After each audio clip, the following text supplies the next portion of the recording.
السلام علیکم. آج پروگرام میں ہمارا فوکس 12 اکتوبر 99 کے واقعات اور اس کے علاوہ اپوزیشن کے پروٹیسٹ جو ابھی چل رہے ہیں اس کے اوپر رہے گا. لیکن دو بڑی خبریں ہیں. ایک تو موٹر وے انسیڈنٹ کے حوالے سے گرفتاری ہے، ایک جو مرکزی اس کا کردار تھا عابد اس کی. اور اس گرفتاری کی اہمیت اس لیے ہے کہ ایسے لوگوں کو بچنا نہیں چاہیے. جہاں ایسا کوئی ظالمانہ فعل ہو، جتنا جلد ممکن ہو اس کی گرفتاری بھی ہونی چاہیے، اور اس کو کیفر کردار تک پہنچانے کے لیے جو لیگل پروسیس ہے اس کو بھی ایسے ڈیزائن کیا جانا چاہیے کہ اس میں بہت زیادہ تاخیر نہ ہو، اور جن لوگوں کے ساتھ ظلم اور زیادتی ہوئی ہے ان کو مزید مشکلات کا سامنا نہ کرنا پڑے. دوسری بڑی خبر، آج سپریم کورٹ کے اندر پرائم منسٹر آف پاکستان کو ایک نوٹس سرو کیا گیا، اور تھوڑا سا مجھے اس کو دیکھ کے تعجب ہوا. سپریم کورٹ احترام اس کا دل میں ہے، اس کے متعلق آپ بول بھی نہیں سکتے کیونکہ ڈر ہی ہوتا ہے کانٹیمپٹ نہ لگ جائے. لیکن پرائم منسٹر آف پاکستان جو ان آفس ہو، اس میں ایک بہت بڑی اس کی ایک کوالٹی یہ ہوتی ہے کہ الیکٹڈ ہوتا ہے اور ایک پارٹی پالیٹکس کی بنیاد کے اوپر یہاں تک پہنچتا ہے.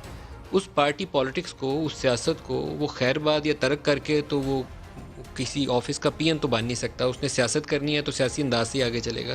تو یہ ایک پروسیس ہے جس کو میرے خیال میں اس کی رسپیکٹ، اس کے آفس کی تکریم، وہ کہیں کسی سٹیج کے اوپر کمپرومائز ہوتی ہوئی نظر نہیں آنی چاہیے. اگر کہیں کوئی ایسا ایس او پی ہے جو وائلیٹ ہوا ہے کہ وہاں پر اس جگہ کا کرایہ ادا کرنا تھا، کرایہ اگر ادا نہیں کیا، پرائم منسٹر فری میں جا کے تقریر کر رہے ہیں، پھر جا کے ان سے لائرز فورم والوں سے پوچھنا چاہیے تھا. یا اگر کوئی لا آفیسرز ہیں جنہوں نے اصول و ضوابط کی خلاف ورزی کی، پھر بھی سوال جواب ہونا چاہیے. لیکن پرائم منسٹر کو تقریر کے اوپر نوٹس، تھوڑی سی بات سمجھ نہیں آئی، شاید کیس آگے سپریم کورٹ لے کر چلے تو ہماری بھی اس پہ رہنمائی ہو جائے کہ کہاں وائلیشن ہوئی. تو آج کا جو مین ہمارا ٹاپک ہے اسی کی طرف آتے ہیں. اکتوبر 12 کے واقعات. اکتوبر 12 کو ایسا کیا ہوا کہ اس منتخب حکومت کا تختہ الٹ دیا گیا، اور پہلی دفعہ بھی نہیں ہوا. اور آج اپوزیشن احتجاج کر رہی ہے اور کہہ رہی ہے کہ ووٹ کو عزت دو. اس وقت 12 اکتوبر 99 کو بھی نواز شریف پاکستان کے وزیر اعظم تھے، اور آج جو پروٹیسٹ کو لیڈ کر رہے ہیں وہ بھی نواز شریف ہے. اور نواز شریف پاکستانی سیاست میں کچھ ایسا کریکٹر ہیں جو لائن کے دونوں طرف کھیلتے بھی رہے ہیں. وہ جنرل ضیاء کے ساتھ بھی رہے.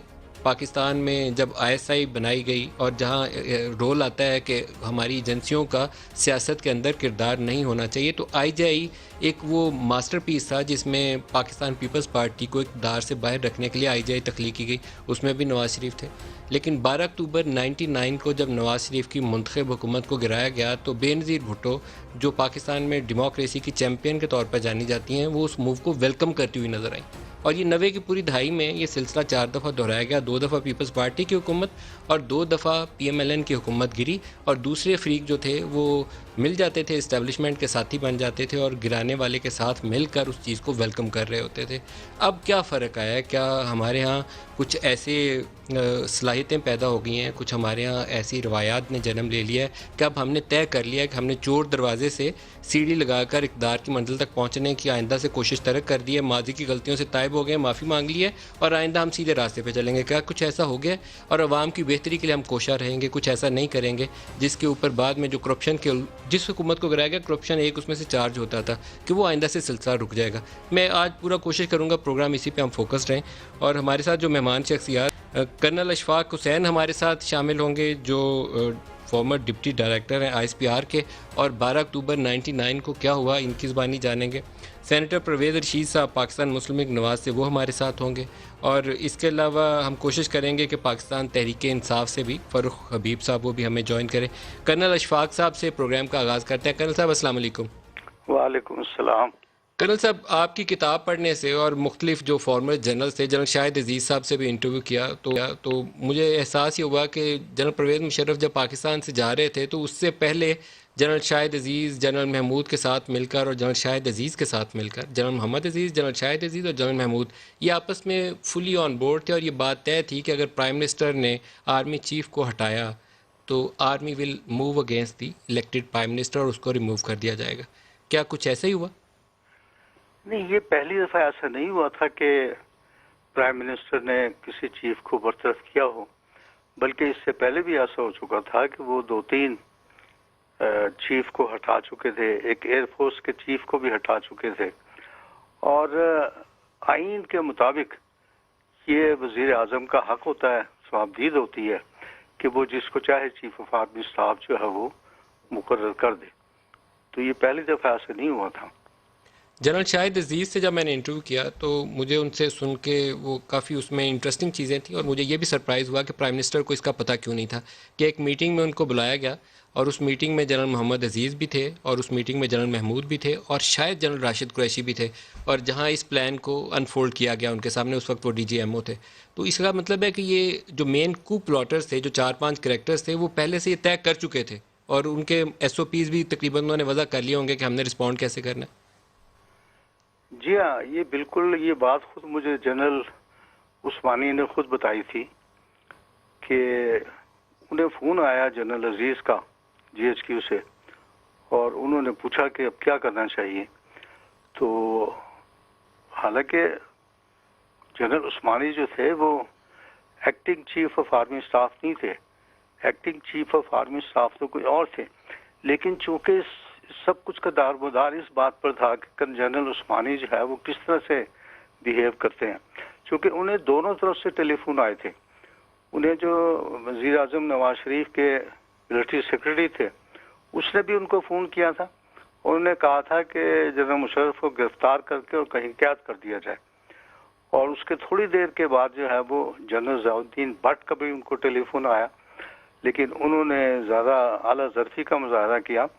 انہوں نے کہا کہ جنرل مشرف کو عزت کے ساتھ، اکرام کے ساتھ ان کو وہاں وصول کر کے اور ان کو کسی آفیسر میس میں رکھ دیا جائے۔ تو یہ پہلی دفعہ تھا جنرل پاکستان۔ عزیز نے فون کے اوپر کیا کہا جنرل عثمانی کو؟ جنرل عزیز نے عثمانی سے پوچھا تھا کہ سر کیا کرنا ہے، تو جنرل عثمانی نے اس سے پوچھا کہ جنرل مشرف جاتے ہوئے آپ کو کچھ کہہ کے نہیں گئے تھے؟ تو انہوں نے کہا کہ ہاں وہ ہدایات دے کر گئے تھے۔ تو جنرل عثمانی نے پھر انہیں یہ کہا کہ آپ انہی ہدایات کے مطابق ہی عمل کریں، اور وہ ہدایات کیا تھی؟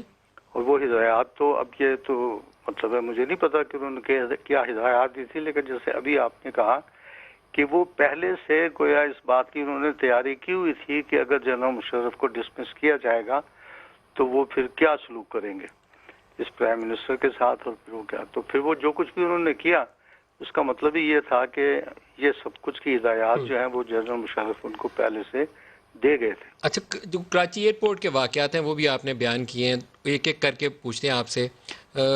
رانا مقبول کا اس میں ایک رول تھا، اور جہاز کو موڑا جا رہا تھا کراچی سے نواب شاہ کی جانب، تو رانا مقبول کو کیا پرائم منسٹر سے ڈائریکٹیوز تھے کہ جنرل مشرف کو گرفتار کر لینا ہے کراچی ایئرپورٹ سے، یا نواب شاہ کی طرف موڑتے ہیں تو نواب شاہ کے ایئرپورٹ کے اوپر گرفتار کر لیتے ہیں؟ ایسی ہدایات دی گئی تھیں؟ جی ہاں، بالکل اسی طرح کی ہدایات تھیں، چونکہ یہ جنرل عثمانی نے مجھے خود بتایا کہ وہ رانا مقبول جو وہاں پہ موجود تھے وہ کسی اور سے بات چیت کر رہے تھے، لیکن انہوں نے جب ان کو ایک دو فوجیوں کو دیکھا تو وہ یہ سمجھے کہ شاید فوجی دستے یہاں پہنچ گئے، حالانکہ اس وقت فوجی دستے وہاں نہیں پہنچے تھے، بلکہ جنرل عثمانی نے ایئرپورٹ جاتے ہوئے جنرل افتخار کو، جو کہ جی او سی تھے ملیز گیریزن کے، انہیں کہا تھا کہ آپ دستوں کو لے کر فوری طور پر ایئرپورٹ پہنچے، لیکن وہ ابھی پہنچے نہیں تھے جب جنرل عثمانی وہاں پہنچے ہوئے تھے۔ اسی طرح سے یہ سول ایڈمنسٹریشن کی طرف سے ہدایات جو ہیں وہ نواب شاہ کو بھی دی گئی تھی کہ وہاں جنرل مشرف کو گرفتار کر لیا جائے۔ تو پھر کوشش کیوں نہیں کی رانا مقبول نے؟ وہ رانا مقبول نے یہ سمجھا کہ یہ جو فوجی نظر آ رہے ہیں، جنرل عثمانی کو اس نے دیکھا، اور ان کے ساتھ ایک دو سٹاف آفیسر تھے، صرف ایک میجر ظفر تھے ان کے سٹاف آفیسر، اور ایک ان کے اے ڈی سی ہوں گے، تو وہ ہی گاٹ دی امپریشن کہ یہ شاید فوج یہاں پر پہنچ گئی ہے، تو اس لیے وہ کوائٹلی پھر وہ وہاں سے جو ہے نا وہ سلپ کر گئے وہاں سے۔ آپ لکھتے ہیں کہ وہ ایک جگہ کے اوپر، ایک موقع کے اوپر، کہ وہ ایئرپورٹ کے اوپر جو ٹاور کنٹرولر تھا اس سے بات کروانے کے لیے جنرل افتخار کا شاید نام لکھا ہوا ہے، کہ جنرل افتخار نے اپنا پسٹل نکال کے اس کی کنپٹی پہ رکھا کہ بات کرواؤ میری جنرل سے، وہ جی کیا ہاں، ہوا؟ جی ہاں، جی ہاں، جب دوبارہ میسج دیا جنرل عثمانی نے تو پھر جنرل افتخار پہنچ گئے تھے وہاں پہ، اور وہاں انہوں نے مطلب وہ کاکپٹ میں پہنچے، کاکپٹ میں کہہ رہا ہوں وہ مطلب ٹاور میں پہنچے، اور انہوں نے کہا کہ کیا صورتحال ہے، تو انہوں نے بتایا کہ جی جہاز کا رخ جو ہے وہ موڑ دیا گیا اور وہ نواب شاہ کی طرف جا رہا ہے۔ اس پہ انہوں نے پھر اپنا پستول جو ہے نا وہ اس کے گردن پہ رکھی اور اسے کہا کہ میری پائلٹ سے بات کراؤ۔ پھر اس نے پائلٹ سے بات کرائی تو پائلٹ نے بتایا کہ جی ہم تو جا رہے ہیں نواب شاہ۔ تو جنرل افتخار نے پھر اس کو بتایا کہ نہیں آپ واپس آؤ اور راول پنڈی میں اترو اور میری جنرل مشرف سے بات کرو۔ تو انہوں نے پھر جنرل مشرف سے بات کی. تو جنرل مشرف جو تھے نا وہ ڈاؤٹ میں تھے کہ پتہ نہیں میرے ساتھ کیا سلوک کیا جائے گا. اور یہ وہی جنرل افتخار ہے جو وہ ان کے بڑے کلوز تھے, دے ور ویری کلوز فرینڈ. تو اس کو پھر انہوں نے کنفرم کرنے کے لیے ان سے پوچھا کہ اچھا یہ بتائیں کہ میرے کتوں کے نام کیا ہیں. ان کے 2 کتے تھے, تو ظاہر ہے کہ اولاد کے نام تو شاید پتہ ہی ہوتے ہیں, لیکن کتوں کے نام تو وہی یاد رکھ سکتا ہے جو کہ بہت زیادہ کلوز ہو. جنرل عثمانی کے متعلق تو ابتدائی دنوں میں تاثر یہ تھا کہ شاید وہ ان کے ساتھ نہیں تھے, اس لیے جنرل مشرف بڑے گھبرائے ہوئے تھے اور شیکی تھے کہ جنرل عثمانی ساتھ دے رہے ہیں کہ نہیں. لیکن آپ کی باتوں سے تاثر ملتا ہے کہ جنرل عثمانی کہا کہ اگر جنرل مشرف نے کہا ہے تو ویسے ہی کرو. ہاں, یہ تو پہلے ہی ہو چکی تھی, یہ بات تو پہلے ہی ہو چکی تھی. اس کا مطلب ہے کہ وہ ایئرپورٹ پہ ان کے اترنے سے پہلے ہی انہوں نے فیصلہ کر لیا تھا کہ ان کا ساتھ دیں گے وہ. اس میں کوئی کنفیوژن نہیں تھی, تو جنرل مشرف پھر کیوں گھبرائے ہوئے تھے؟ جنرل مشرف اس لیے گھبرائے ہوئے تھے کہ انہیں تو کچھ پتہ نہیں تھا نا کہ میرے ساتھ کیا سلوک ہوگا میں جب نیچے اتروں گا. بلکہ جب وہ اترے اور وہ ادھر پیسنجر لاؤنج میں آئے تو پھر جنرل عثمانی نے انہوں نے کہا کہ sir I have orders to arrest you, کہ مجھے احکامات ملے کہ میں آپ کو گرفتار کر لوں. اس پہ جنرل مشرف تھوڑا سے گھبرائے, لیکن پھر انہوں نے اس کو تسلی دی کہ نہیں, معاملات جو ہے نا وہ بالکل کنٹرول میں ہے اور آپ گھبرائیں مت. اب آپ پیچھے مڑ کے دیکھتے ہیں تو آپ کو کیا لگتا ہے کہ یہ سارا کچھ ہوا کیوں؟ اس واقعات کے مین محرکات کیا تھے؟ نواز شریف کو ایز پرائم منسٹر اختیار حاصل تھا آرمی چیف کو ریموو کرنے کا, انہوں نے وہ اختیار استعمال کیا, لیکن یہ مس فائر ہو گیا نا, ٹھس ہو گیا. انہوں نے جنرل مشرف نے کہا میں نے کاؤنٹر کو کیا ہے, ان کا کاؤنٹر کو کامیاب ہو گیا. بات یہ ہے کہ تو اللہ تعالیٰ نے پرائم منسٹر نواز شریف کو ایک موقع دیا تھا, اور جو پرائم منسٹر وزیر اعظم نواز شریف کے جو یہ بیٹھے ہوئے پرویز رشید صاحب, یہ بھی اس بات کی گواہی دیں گے کہ انہیں اس بات کا موقع ملا تھا کہ یہ جب پرائم منسٹر بنے تو اس واقعات کے حوالے سے وہ پارلیمنٹ میں یہ بات اٹھاتے, یہ سپریم کورٹ میں جاتے کہ جی اس کو جو ہے نا وہ مطلب ہے کہ خلاف قانون قرار دیا جائے اور یہ بتایا جائے کہ یہ غلط ہے. لیکن انہوں نے کسی نے ان کو مشورہ نہیں دیا کہ وہ یہ کام کریں, تو اس لیے پھر حالات کا دھارا جس رخ پہ بہتر رہا وہ بہتر رہا. آپ کے خیال میں یہ مسئلہ انہیں کب اٹھانا چاہیے تھا؟ اس دفعہ تیسری دفعہ جب یہ وزیر اعظم بنے اس موقع پہ اٹھانا چاہیے تھا؟ ان کو یہ اس سے پہلے بھی اٹھا سکتے تھے جب جنرل افتخار, جب صدر مشرف کو صدارت سے الگ کر دیا گیا تھا اور پیپل پارٹی کی حکومت تھی, تو اس وقت بھی یہ سپریم کورٹ میں جا سکتے تھے.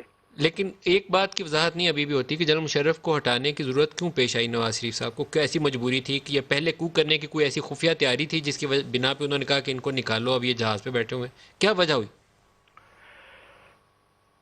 مطلب یہ کہہ سکتے ہیں کہ وزیر اعظم جو تھے نا وہ کمفرٹیبل نہیں تھے ان سے, اور وہ ہی کوڈ سینس اٹ.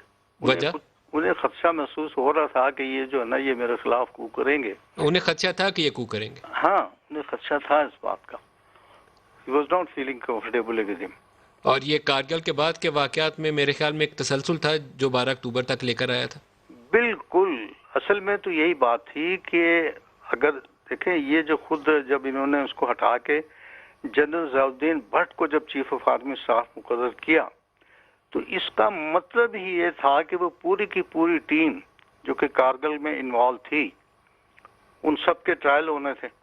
تو یہ جنرل محمود جو تھے یہ بھی چونکہ اس میں شامل تھے اور باقی لوگ بھی شامل تھے, ان سب کو اپنا انجام نظر آ رہا تھا کہ اگر جنرل ضیاء الدین بھٹ جو ہیں یہ چیف بن گئے تو پھر ہم سب کی تو مطلب ہے کہ باری آئے گی کہ ہم سے پوچھا جائے گا کہ تم نے سول انتظامیہ سے پرائم منسٹر سے پوچھے بغیر جنگ کس طرح سے شروع کر دی. تو آپ اس بات پہ کیونکہ آپ بہتر بتا سکتے ہیں قائل ہیں کہ نواز شریف کو بتائے بغیر کارگل کے جنگ چھیڑی گئی؟ یہ بات تو میں نے بڑی تفصیل کے ساتھ اپنی کتاب میں لکھی ہے کہ ڈیفنس کے جو سیکرٹری تھے جنرل افتخار چودھری نثار کے بھائی, جی ہاں نثار صاحب کے جو بھائی تھے جی, وہ انہوں نے مجھے بتایا کہ انہوں نے سب سے پہلے یہ خبر کسی فورن میگزین میں پڑھی اور وہ حیران کہ میں اچھا سیکرٹری ڈیفنس ہوں کہ مجھے پتہ نہیں ہے اور یہاں پہ جنگ ہو رہی ہے. تو انہوں نے پھر ٹیلی فون کیا جی ایچ کیو اور سی جی ایس سے پوچھا کہ بھئی یہ کیا ہو رہا ہے. تو اگر نہیں سر یہ چھوٹی موٹی جھڑپیں تو ہوتی رہتی ہیں. تو انہوں نے کہا نہیں یہ چھوٹی موٹی جھڑپ کی بات نہیں ہے, یہ تو باقاعدہ ایک خبر دی ہے کہ وہاں پہ جو ہے نا ہائٹس کے اوپر جو ہے وہ جنگ ہو رہی ہے. تو انہوں نے کہا اچھا میں ایسا آپ کو چیک کر کے بتاتا ہوں. تو وہ ظاہر ہے وانٹیڈ ٹو گین ٹائم.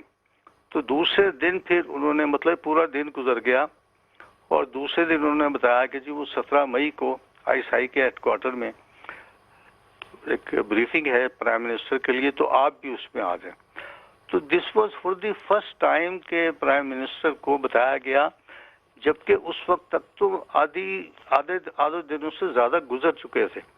وہ لوگ جنہوں نے مطلب ہے کہ مختلف پوسٹوں پہ قبضہ کر لیا تھا، تو ان کا خیال یہ تھا کہ دشمن کو جون تک تو پتہ ہی نہیں چلے گا. تو اس لیے مئی کے اندر جو ہے نا وہ اس سے پہلے ہی ان کو پتہ چل گیا، اور وہ پھر اپنی بفور گنز لے کر آئے اور انہوں نے گنز کا رخ ان کی طرف کیا. اور ایک آخری اور سوال آپ سے پوچھ لوں پھر میں پرویز صاحب کی طرف آؤں گا. کارگل کرنے سے پہلے کیا ملٹری کی جو ٹاپ کمانڈ ہے کور کمانڈرز لیول کے اوپر وار گیمنگ کرتے ہیں نا، ہم کہ قبضہ کریں گے تو کیا ہوگا، ادھر سے دباؤ آئے گا، امریکہ دباؤ ڈالے گا، ویسٹرن ورلڈ سے پریشر آئے گا تو کیا کریں گے، ایسی وار گیمنگ ہوئی تھی کہ کارگل ہائٹس کو ہم نے اگر کر لیا قبضہ تو اس کے بعد ہم نے اس سے نبٹنا کیسے، پلان اے پلان بی کیا ہوگا؟ نو، میرے علم کی حد تک ایسی کوئی وار گیمنگ نہیں ہوئی تھی، بلکہ یہ ایف سی این اے کمانڈر جو تھے یہ ان کا آئیڈیا تھا. انہوں نے پھر 10 کور کمانڈر سے بات کی، انہوں نے سی جی ایس سے بات کی. یہ کن کا آئیڈیا تھا سر، کن کا نام کیا تھا ان کا؟ ایف سی این اے کمانڈر تھے. ایف سی این اے کمانڈر ابھی مجھے میرے ذہن سے نام نکل گیا، میجر جنرل تھے. ایف سی این اے جو ہے نا force command northern area Gilgit میں جو ہوتے ہیں، صحیح، ان کے کمانڈر تھے. یہ ان کا بیسک برین چائلڈ ان کا تھا. اور انہوں نے پھر 10 کور کمانڈر سے بات کی، جنرل محمود سے، اور اس کے بعد انہوں نے سی جی ایس سے بات کی، اور یہ تینوں مل کے پھر جنرل مشرف کے پاس گئے اور انہوں نے یہ فیصلہ کیا. لیکن بعد والے واقعات کو دیکھ کے تو لگتا ہے کہ جنرل محمود بھی جنرل مشرف کے خلاف ہو گئے تھے، وہ کیا وجوہات ہوئیں؟ یہ تو بعد کی بات ہوئی ہوگی، اس وقت تو مطلب ہے کہ ظاہر ہے ان کے ساتھ ہی تھے نا. صحیح. یعنی اس کی یعنی وار گیمنگ تو اس لیے نہیں لگتی کہ باقی کسی کور کمانڈرز کو بھی اعتماد میں نہیں لیا گیا تھا، ایئر چیف کو بھی اعتماد میں نہیں لیا گیا تھا، نیول چیف کو بھی اعتماد میں نہیں لیا گیا تھا. بلکہ یہ تو جب بات پھیلی ہے تو پھر ایک اور ڈویژن جو ہے نا وہ موو کیا گیا تھا اور اس کو وہاں بھیجا گیا. آپ کا بہت شکریہ کرنل اشفاق حسین صاحب، former director I S P R Karachi ہمارے ساتھ تھے. پرویز رشید صاحب آپ کی طرف آ رہا ہوں. 12 اکتوبر 99 آپ نے کرنل صاحب کی کہانی سنی، آپ کی زبانی بھی سننا چاہوں گا، کب اور کیسے ہوا؟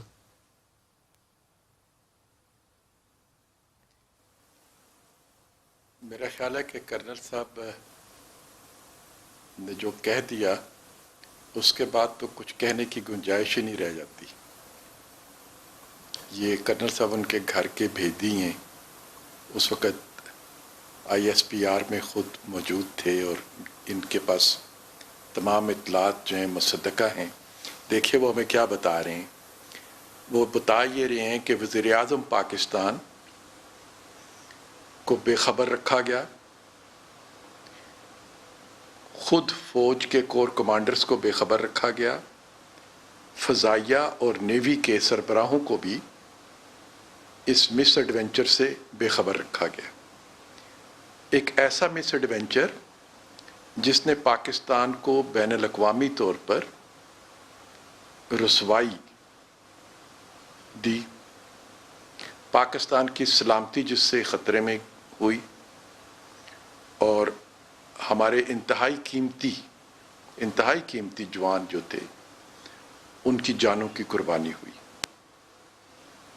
پاکستان کی معیشت کو بھی دھچکا لگا. پاکستان جو امن کے لیے سفارتی کوششیں کر رہا تھا اور کشمیر کے لیے ہندوستان کو آمادہ کر چکا تھا کہ وہ بات چیت کے ذریعے کشمیر کے مسئلے کے حل کی طرف آگے بڑھیں گے، ان تمام کوششوں کو بھی نقصان پہنچا. اور سب سے بڑھ کے یہ کہ پاکستان کے وزیر اعظم کی بات پر دنیا کے رہنماؤں کا اعتماد ختم ہوا کہ وزیر اعظم کچھ کہتے ہیں لیکن ان کے دوسرے لوگ جو ہیں وہ کوئی مخالف سمت میں قدم اٹھاتے ہیں. تو جو پاکستان کے لیے سفارتی طور پر ایک انتہائی نقصان دہ بات ہوئی. پرویز صاحب 12 اکتوبر کی بھی آپ سے جاننا چاہتا ہوں. ایک سٹیج کے اوپر کہا جاتا ہے کہ میاں صاحب اپنے والد محترم ابا جی کے نام سے وہ سنا جاتا تھا کہ سیاست میں ان کا بڑا اثر و رسوخ ہے، تو جنرل مشرف کو بھی وہاں لے کر گئے اور وہاں صلح صفائی بھی ہو گئی، جو مس انڈرسٹینڈنگس تھیں وہ دور ہو گئیں اور وہاں دونوں نے ایک دوسرے کو ایشورنس بھی دے دی. اس کے بعد 12 اکتوبر کو ان کو ریموو کرنے کا واقعہ ہوتا ہے، پھر وہ جنرل مشرف ٹیک اوور کر لیتے ہیں. کیا ضرورت پیش آئی تھی اس وقت آرمی چیف کی میاں ریموول کی؟ صاحب یہ کرنل صاحب نے بتا دی نا ساری باتیں آپ کو. جس شخص نے پاکستان کی سلامتی کو داؤ پہ لگا دیا، جس شخص نے پاکستان کے وقار کو ختم کر دیا، 12 اکتوبر کو یہ میں نے ضرور پوچھا تھا prime minister of Pakistan Nawaz Sharif صاحب سے کہ جس شخص نے پاکستان کو اتنا نقصان پہنچایا اور جو اب گلی محلے میں سارا بوجھ بھی آپ کے کندھوں پر ڈال دیا گیا ہے، تو آپ نے اس کے خلاف کارروائی کیوں نہیں کی؟ پرائم منسٹر نے جو بات مجھ سے کی، پرائم منسٹر نواز شریف نے، اس سے آپ اندازہ لگا سکتے ہیں کہ وہ پاکستان کا قومی مفاد کتنا عزیز رکھتے ہیں. انہوں نے کہا کہ پرویز صاحب میں یہ کر دیتا تو پاکستان کے خلاف بننے والی چارج شیٹ جو تھی اس کو زبان مل جاتی. میں نہیں چاہتا تھا کہ پاکستان کے خلاف کوئی چارج شیٹ بنے، اس لیے میں نے اپنا سیاسی نقصان کر لیا، لیکن میں نے پاکستان کے قومی مفاد کو مقدم رکھا. اس لیے انہوں نے جون 12 اکتوبر کو انہوں نے یہ کیوں محسوس کیا کہ آج کرتے ہیں؟ 12 اکتوبر کو یہ ضرورت کیوں پیش آئی؟ اس لیے کہ مشرف صاحب کی سازشیں جو تھیں، جن کی طرف خود کرنل صاحب اشارہ کر رہے ہیں، وہ جاری تھیں، اور جنرل صاحب جو تھے وہ کسی طور سے بھی، کسی طریقے سے بھی جو سویلین حکومت ہے اور جو آئین ہے اور جو دستور ہے اس کے ڈسپلن میں رہ کے کام کرنے کو تیار نہیں تھے. ان کی اپنی زندگی کی ایمبیشنز تھیں اور ان ایمبیشنز کو پورا کرنے کے لیے وہ موقع کی تلاش میں رہتے تھے، وقت کی تلاش میں رہتے تھے اور حربے استعمال کرتے رہتے تھے. ایک بریک لے لیں، بریک سے واپسی یہ اوپر آپ کی جو پروٹیسٹ موومنٹ ہے، احتجاجی تحریک ہے، 16 کا جلسہ بھی آپ نے کرنا ہے، اس میں آپ کے پاس اس وقت کیا ایجنڈا ہے، کیا موٹیویشن ہے اور کیا اسٹریٹجی ہے، کیسے آگے بڑھنا چاہیں گے، اس پہ بات کریں گے. ایک بریک لے لیں، ہمارے ساتھ رہیے گا. Welcome back. آج جس کیس میں پرائم منسٹر کو نوٹس سرو ہوا، اسی کیس میں تقریر کرتے ہوئے انہوں نے بہت سی دھواں دھار باتیں کی. ان میں سے ایک سٹیٹمنٹ سنواتے ہیں، پھر پرویز صاحب سے اس کا جواب بھی لیتے ہیں. دکھائیے گا. مجھے کوئی پاکستانی فوج سے کیوں پرابلم نہیں ہے؟ مجھے اس لیے نہیں پرابلم کیونکہ آئی ایس آئی کو پتا ہے کہ عمران خان کیسی زندگی گزار رہا ہے. اب ان کو پتا ہے کہ پاکستان، آئی ایس آئی کو ساری ان کی چوری کا پتا ہے. اب اس کو کنٹرول کرنے کی کوشش ہوتی ہے اور ادھر لڑائی ہوتی ہے. اس لیے تو نواز شریف کی ہر آرمی چیف سے لڑائی ہو جاتی ہے. تو جب نواز شریف نے کہا نا کہ جی وہ مجھے ایک آئی ایس آئی کے جنرل ظہیر الاسلام نے کہا کہ استعفیٰ دو، کیوں اس نے کہا اور تم نے کیوں چپ کر کے سن لیا؟ کیونکہ ظہیر الاسلام کو پتا تھا تم نے کتنا پیسہ چوری کیا ہوا ہے. پرویز صاحب آپ اس کا کیا جواب دیتے ہیں؟ یہ تو وہ اعتراف کر رہے ہیں نا، وزیر اعظم پاکستان اعتراف کر رہے ہیں کہ پاکستان کی قومی سلامتی کے ادارے جنہیں ہمارے بجٹ سے پیسے دیے جاتے ہیں کہ وہ پاکستان دشمن جو سرگرمیاں ہیں ان کی روک تھام کریں گے اور پاکستان کے جو سلامتی کے معاملات ہیں ان کی دیکھ بھال کریں گے، وہ اس کام کو کرتے ہیں یا نہیں کرتے یہ تو ہمیں کبھی معلوم نہیں ہوا. لیکن یہ وزیر اعظم صاحب نے ہمیں بتا دیا کہ وہ وزیر اعظم کی جاسوسی کر رہے ہوتے ہیں. وہ جو کام انسداد بدعنوانی کا محکمہ ہوتا ہے، جو کام اس محکمے نے کرنا ہے، اس محکمے کا کام انہوں نے اپنے ذمہ لے لیا ہوا ہے. یہ وزیر اعظم صاحب ہمیں بتا رہے ہیں.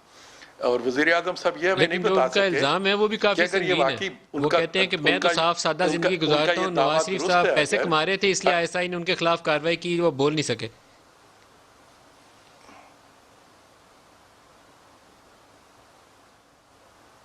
ہیلو جی پرویز صاحب، ایک تو وہ سنگین الزام بھی ہے نا، وہ کہتے ہیں میں صاف اور سادہ زندگی گزارتا ہوں، نواز شریف تو پیسے بنا رہے تھے اس لیے آئی ایس آئی والوں کے آگے بول نہیں سکے. میں نے آپ سے یہی عرض کیا نا کہ آئی ایس آئی کا یہ کام نہیں ہے. یہ تو انہوں نے آئی ایس آئی پر وہی الزام لگا دیا جو آئی ایس آئی اور فوج کے ادارے یہ کہتے ہیں کہ ہمیں سیاست میں ملوث نہ کیا جائے. انہوں نے تو آئی ایس آئی کو سیاست میں ملوث کر دیا. آئی ایس آئی کا کیا کام ہے کہ وہ عمران خان صاحب کی زندگی کو سونگتی پھرے، یا آئی ایس آئی کا کیا کام ہے کہ وہ نواز شریف کی جاسوسی کرتی پھرے؟ آئی ایس آئی کا یہ کام نہیں جس ہے. آئیڈیلزم کی تو طرف خان آپ صاحب اشارہ تو کر رہے ہیں پر الزام لگا رہے ہیں. سر وہ دوسری آئیڈیلزم بات تو ہمیں یہ ہے آئی جی آئی کے زمانے میں پتہ چل گیا تھا. ان کی جو سادہ آئی جی آئی زندگی کی ہے پوری اگر کارروائی وہ کیا تھی سر؟ آئی ایس آئی کو نظر نہیں آ رہی تو اسے نظر نہیں آنی چاہیے کیونکہ آئی ایس آئی کا یہ کام نہیں ہے. لیکن ان کی سادہ زندگی کو میں کیا کروں جس کو 35 روپے کلو کی گندم جو ہے وہ 70 روپے کلو بھی اب دستیاب نہیں ہے, اور جسے 50 روپے کلو والی چینی جو ہے وہ 105 اور 110 روپے میں مل رہی ہے. ان کی سادہ زندگی کو میں کیا کروں کہ 1 کروڑ سے زیادہ لوگ جو ہیں وہ بے روزگار ہو چکے ہیں. ان کی سادہ زندگی کو میں کیا کروں کہ پاکستان جو 5.8% کی جی ڈی پی سے ترقی کر رہا تھا وہ مائنس میں اب چلا گیا ہے. ان کی سادہ زندگی کو میں نے کیا کرنا ہے کہ اگر ان کی سادہ زندگی پاکستان کی اقتصادی اور معاشی بدحالی کا سبب بن جاتی ہے, ان کی سادہ زندگی کو میں کیا کروں کہ 2 سال میں انہوں نے وہ اتنے قرضے لے لیے ہیں جتنے قرضے پچھلی حکومت نے اپنے 5 سال کے زمانے میں نہیں لیے تھے, اور ابھی 3 سال اور انہوں نے قرضے لینے ہیں. ان کی سادہ زندگی کو میں کیا کروں کہ مودی جو ہے وہ کشمیر ہڑپ کر گیا ہے اور یہ ادھر منہ میں گھنگیاں ڈالے بیٹھے ہیں. یہ اس کے خلاف ایک ریزولوشن پاس کرانا تو دور کی بات ہے, یہ کسی بین الاقوامی ادارے میں ہندوستان نے کشمیر کے ساتھ جو کیا ہے اس پر کوئی ریزولوشن پیش بھی نہیں کروا سکے. پاس کرانا دور کی بات ہے. ان کی سادہ زندگی میرے کس کام کی ہے؟ یہ اپنی سادہ زندگی جو ہے اس کو آئینے میں دیکھیں اور خوش ہوتے رہیں, لیکن ان کی سادہ زندگی نے پاکستان کے عوام کی زندگی جو ہے اس کو 2 بھر کر دیا ہے. پاکستان کے عوام کو جینا مشکل ہو گیا ہے. ان کی سادہ زندگی میرے کسی کام کی نہیں. پرویز صاحب, جب آپ سیاست میں ایجنسیز کے رول کو کویسچن کرتے ہیں تو آپ کو آئی جی آئی سے اپنا آپ علیحدہ کیسے کر کے دیکھیں گے؟ وہ بھی تو آپ کو ایک ہسٹری کا حصہ ہے. صرف آئی جی آئی نہیں ہے, پوری سیاست ہے.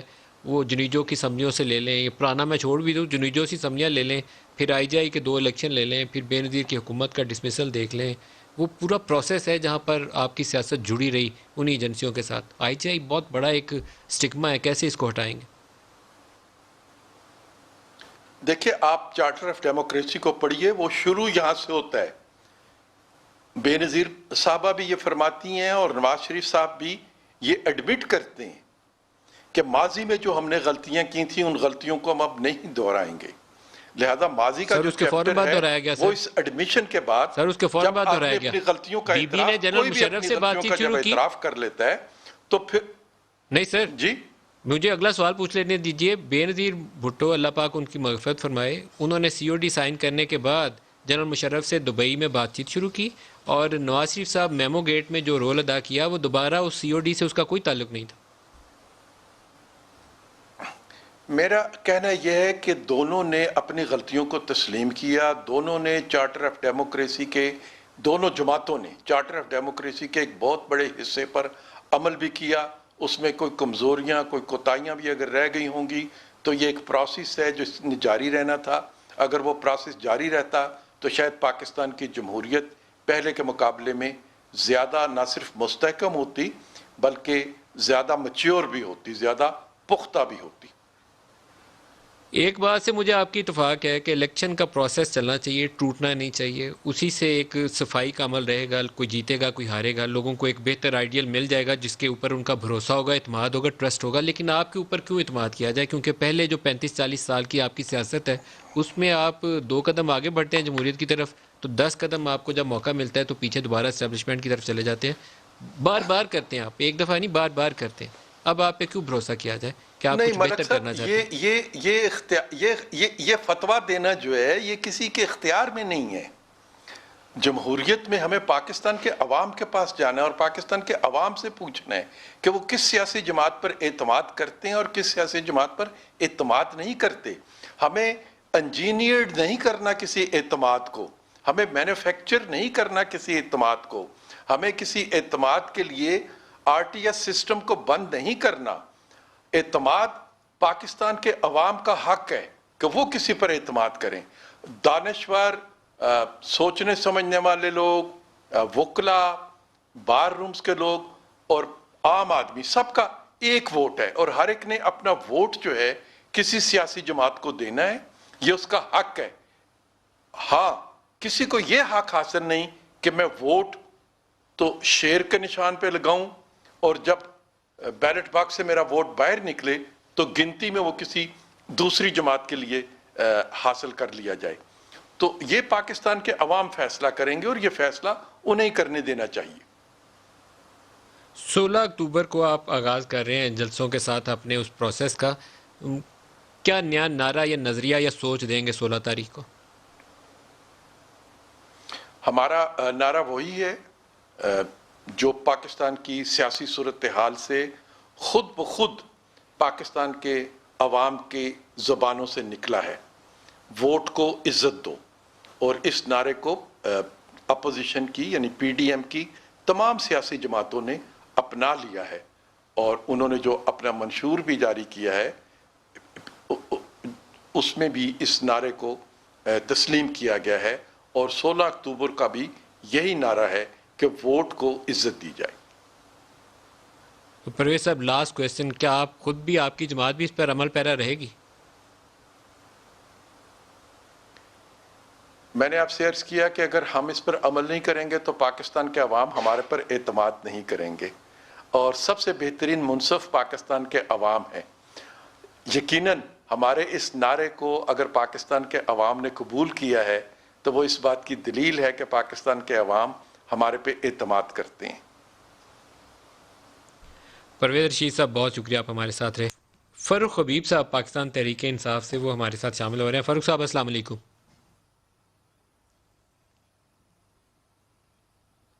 فاروق صاحب السلام علیکم. فاروق صاحب، پرائم منسٹر کہتے ہیں کہ اصل جمہوریت میں ہوں اور اپوزیشن ساری ڈاکو ہے. آپ کو آواز آ میں رہی ہے؟ آپ کو وہ بیان بھی سنواتا ہوں تو پھر آپ سے اس پہ میں رائے بھی پوچھتا ہوں. پرائم منسٹر صاحب کا بیان دکھا دیں جی.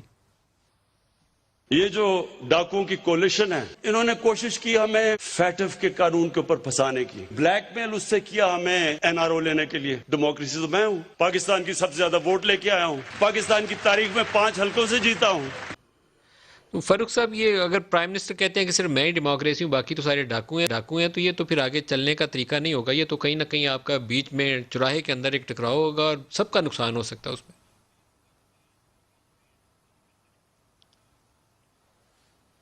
دیکھیں، بات یہ ہے کہ جب وزیر اعظم صاحب اس حوالے سے انہوں نے بات کی ہے تو اس کا متمنہ نظر یہ ہے کہ جب وہ ڈیموکریسی کی بات کرتے ہیں تو جمہوریتوں کے اندر جو اپوزیشن ہوتی ہے اس کا کام ہے حکومت کی پالیسیز کے اوپر تنقید کرنا، حکومت کے ایشوز کے اوپر آ کر جو ہے اپنی رائے بھی دینا، اس کے حوالے سے اگر ان کے پاس کچھ سلوشنز ہیں ان کو بھی سامنے رکھنا.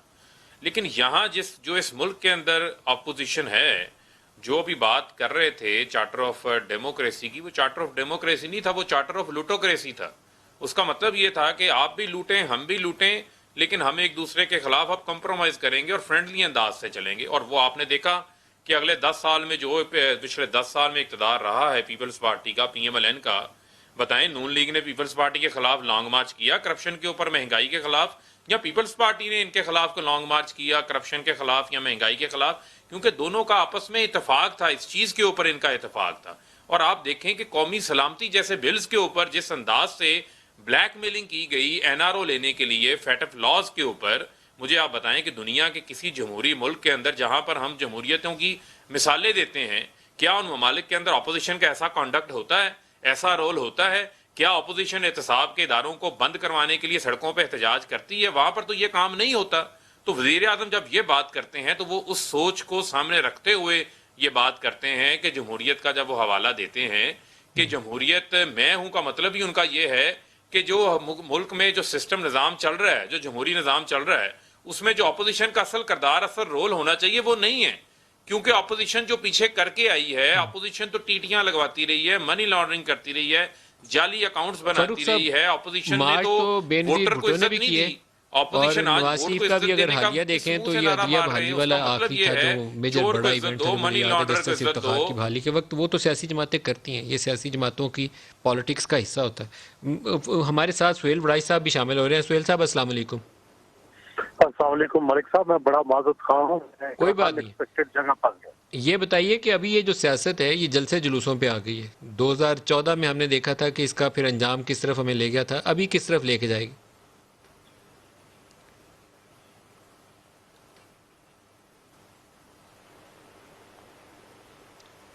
سہیل وڑائی صاحب آپ کو آواز آ رہی ہے؟ جی جی آ رہی ہے، اب آ رہی ہے جی آواز۔ سہیل صاحب یہ جلد سے جلوسوں کا آغاز ہو گیا، اپوزیشن احتجاجی تحریک کا آغاز ہو گیا اور یہ 3 ماہ بڑے کروشل گنے جا رہے ہیں، آپ کیا دیکھتے ہیں کس طرف لے کر جائیں گے ہمیں 3 مہینے؟ دیکھیں جی، میں ایک جمہوری فرد ہونے کے اعتبار سے میں تو سمجھتا ہوں کہ 5 سال کا مینڈیٹ ملا ہے حکومت کو، اس کو 5 سال پورے کرنے چاہیے، لیکن ساتھ ہی ساتھ میں توقع کرتا ہوں حکومت سے بھی کہ وہ اپوزیشن کو ساتھ لے کے چلے۔ یہ ایک گاڑی کے 2 پہیے، اگر آپ 2 پہیے اپوزیشن کو آپ مانے ہی نہ، انہیں ڈاکو روز کہتے جائیں، تو ڈیفینیٹلی کوئی بھی یہ رول تو اپنا تسلیم نہیں کرے گا، نہ اس کو مانے گا، تو پھر تصادم ہوگا، اور صرف 2 پہیوں سے جمہوریت کی گاڑی نہیں چل سکتی۔ جمہوریت کو ایک پہیے سے گاڑی نہیں چل سکتی، 2 پہیوں سے چلتی ہے۔ تو اگر اپوزیشن نہیں ہوگی تو حکومت کا چلنا بھی مشکل ہوگا۔ تو میری رائے میں یہ جو جلسے جلوس ہیں، ان کو اگر ہونے دیا گیا تو حکومت ہل جائے گی، اگر نہ ہونے دیا گیا تو میرا خیال ہے کہ اس سے ساری انتظامیہ اور حکومت جو ہے یہ خطرے میں پڑ جائے گی۔ تو یہ مشکل مرحلہ ہے۔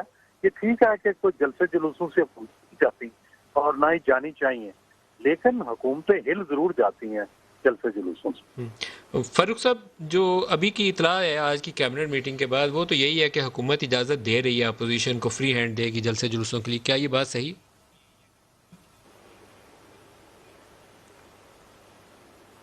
دیکھیں بات یہ ہے کہ جہاں تک جلسے جلوسوں کے حوالے سے معاملہ ہے، وہ تو کسی کے اوپر کوئی پابندی نہ حکومت نے پہلے لگائی ہے نہ اب لگا رہے ہیں۔ اصل معاملہ یہ ہے، دیکھنا یہ ہے کہ اس کے اندر یہ اپنا رویہ کیا اختیار کرتے ہیں۔ اگر تو رویہ وہ اختیار کرنا ہے جو سپریم کورٹ کے اوپر حملے والا کیا تھا، یا جو نیب کورٹ کے نیب پیشی کے دوران رویہ اختیار کیا تھا، وہ تو پھر آپ قانون کی خلاف ورزی کرتے ہیں۔ اگر آپ اپنا جلسہ کرنا چاہتے ہیں جلسہ کریں، اگر اپنی بات کرنا چاہتے ہیں آگے وہ بات بھی کریں، آپ کے اوپر کوئی پابندی نہیں ہے۔ لیکن میں یہ سمجھتا ہوں کہ یہ بھی تو آپ کو دیکھنا چاہیے نا کہ اس وقت جو ہے وہ صورتحال کیا ہے۔ ملک جو ہے کرونا پھر سے آنے کا جو ہے وہ خدشہ موجود ہے، اس کو بھی یہ نظر انداز کر کے اپنی موومنٹ کو چلانا چاہتے ہیں۔ اس کے علاوہ جو ہے اب ملک جس ڈگر سے گزر رہا ہے، جن حالات سے گزر رہا ہے، ملک کی اکانومی کو جو ہے وہ ریوائیو کرنے کا چیلنج ہے، ملک کے اداروں کو ٹھیک کرنے کا چیلنج ہے۔ اس دوران کے اندر صرف 1 پوائنٹ ایجنڈا جو ہے وہ یہی ہے کہ ہم جو ہے وہ ابو بچاؤ مہم کے اوپر نکلے ہوئے ہیں، ہمارے اوپر احتساب بند کر دیا جائے، ہمارے اوپر جو کیسز ہیں وہ بند کر دیے جائیں، ہم چپ چاپ جو ہے وہ گھر بیٹھ جائیں گے۔ تو میں سمجھتا ہوں کہ اپوزیشن کو وڑائی صاحب نے جو بات کی، ساتھ لے کے چلنے میں ہمیں کوئی ایشو نہیں ہے، ہم ان کو ساتھ لے کے چلنا چاہتے ہیں۔ ہم کہتے ہیں قومی اہمیت کے جو ایشوز ہیں ان کے اندر اپوزیشن کو ہم ساتھ لے کے چلنا چاہتے ہیں، لیکن یہ جو بغل کے اندر این آر او نیب کے اداروں کو بند کرنے کی فائلیں رکھی ہوئی ہیں، منی لانڈرنگ ایکٹ کو تبدیل کرنے کی خواہشات سامنے رکھی ہوئی ہیں، ان خواہشات کو، ان توقعات کو ہم تو پورا نہیں کر سکتے، لیکن ماضی میں Peoples Party P M L N ایک دوسرے کی توقعات کو پورا کرتے رہے ہیں۔ اس قسم کی جو عادات ہیں یا اس قسم کی جو خواہشات ہیں یہ آپس میں پورا کرتے رہے ہیں، لیکن میں سمجھتا ہوں کہ جہاں جمہوریت ہوتی ہے وہاں پر کڑا احتساب بھی ہوتا ہے، اور وہ میں سمجھتا ہوں احتساب سہیل ہونا صاحب سے چاہیے بھی اور اس پہ اکراس پوچھ کی لوں، ووٹ ہونا چاہیے۔ سہیل صاحب اس وقت جو اس سارے پروٹیسٹ کے اندر شاید ایک سینٹرل فگر اگر کہہ لیں تو وہ نواز شریف اور مریم کی سیاست ہے، جو اس وقت لگتا یہ ہے کہ ایک 4 دیواری میں بند ہے اور ان جلسے جلوسوں سے وہ دیوار توڑ کے راستہ نکالیں گے۔ سلوگنز بھی انہوں نے ویسے ہی اٹھائے ہیں، تو آگے بڑھ پائیں گے؟ اگر بڑھیں گے تو ٹکراؤ تو لگتا ہے کہ یقینی ہے، وہ تو نان اوائڈبل ایک سچویشن نظر آتی ہے۔ بالکل آپ ملک صاحب درست کہہ رہے ہیں کہ یہ تصادم کی طرف معاملہ جا رہا ہے، کیونکہ مریم پچھلے دنوں کی جب بھی نکلی ہیں تو وہ کراؤڈ پولر رہی ہیں، تو اب بھی اگر وہ نکلیں گی اور انہیں گرفتار نہ کیا گیا یا روکا نہ گیا تو میرا خیال ہے کہ بہت بڑا کراؤڈ آئے گا، اور وہ جو کراؤڈ ہے عام طور پر تو محمد خان جنیجو کی طرح تحمل اور برداشت سے، جیسے انہوں نے بے نظیر بھٹو کے کراؤڈز کو برداشت کیا تھا، انہیں بھی کرنا چاہیے، لیکن کریں گے نہیں۔ مجھے لگتا ہے کہ یہ کل پرسوں سے گرفتاریاں بھی ہوں گی، احتساب روکیں گے بھی، اور محدود پیمانے پر جلسہ کرنے کی اجازت دیں گے۔ اگر فری ہینڈ دیں گے تو بہت بڑا جلسہ ہو جائے گا اور معاملہ تصادم کی طرف جائے گا۔ تصادم تو مجھے لگتا ہے کہ ان اینی کیس ہوگا، کیونکہ نون لیگ نے وہ جو سپاٹس پہ کیے ہیں وہ اپنی وہ ایریاز ہیں جہاں ان کا گڑھ ہے۔ گجرانوالہ میں بندے پکڑ بھی لیں گے تو بندے پھر بھی آ جائیں گے۔ رستہ تو چاہیے نواز شریف کو اور مریم کو، وہ کہاں سے نکلے گا؟ اس کی ابھی کوئی راہ سیدھی نہیں ہے، میں اسی لیے کہا کہ دیوار توڑنی پڑے گی اس کے لیے۔ جی درست ہے، لیکن مریم تو ظاہر جتنی دیر گرفتار نہیں ہے اس وقت تک وہ باہر آ سکتی ہے، ٹھیک ہے نواز شریف صاحب بے شک نہ آئے لیکن مریم تو ان کی نمائندگی کر سکتی ہیں اور ہم نے دیکھا جب انہوں نے نمائندگی کی تو کراؤڈ پلر اور کرزمیٹک تو وہ ہیں. ہاں کیا عام آدمی نکلے گا یا صرف ورکر نکلیں گے یہ بڑا سوال ہے جو کہ گجرانوالہ کے جلسے میں طے ہوگا کہ کیا عام آدمی بھی اس حکومت سے تنگ ہے یا صرف یہ پولیٹیکل ورکر ہیں جو یہ سارا معاملہ اٹھا رہے ہیں. فاروق جب آپ لوگ یہاں پر دھرنا دے کے بیٹھے تھے 126 روز تو پاپولر جو تھا عمران خان کے پیچھے لوگ آتے تھے کہ پنڈی اسلام آباد میں وہ لوگ بھی ہم نے آتے دیکھے پڑھے لکھے ڈاکٹرز اور انجینئرز جو ہم نے اور کسی ایونٹ میں سیاسی جلسوں میں نہیں تھے دیکھے لیکن وہاں جو پرماننٹ پریزنس تھی وہ طاہر القادری کے وہ فالوورز کی تھی. شاید اسی قسم کے کمبینیشن میں پی ایم ایل این جا رہی ہے مولانا کے ساتھ. کیا آپ کو ہرٹ کرے گی یہ چیز؟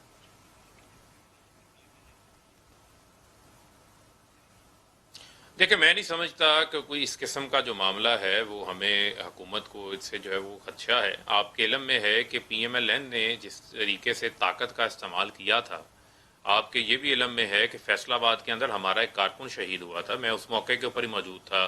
حق نواز 8 دسمبر کو فیصل آباد میں بڑائی صاحب کو بھی اس چیز کا علم ہے.